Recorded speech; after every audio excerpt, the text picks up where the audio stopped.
Hey guys, in this video I will show you how to change Roblox font on Mac. Alright, let's begin. First, open a browser and download the font you want to use.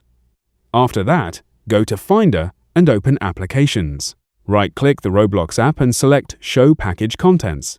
Then open the Contents folder, followed by Resources, then Content, and finally open the Fonts folder. Now, understand that Roblox uses different fonts for different elements. To change a font, you need to replace the specific font file with the one you downloaded. Make sure the downloaded font file is renamed exactly the same as the original font you are replacing. For this tutorial, I am changing the homepage fonts, specifically the Builder fonts. I have already renamed my custom font to match those Builder font files. Now, replace the original files with the new ones. Once done, open Roblox again to see the updated font applied to your interface. So that's basically how you can change Roblox font on Mac. That's it for this video. Thanks.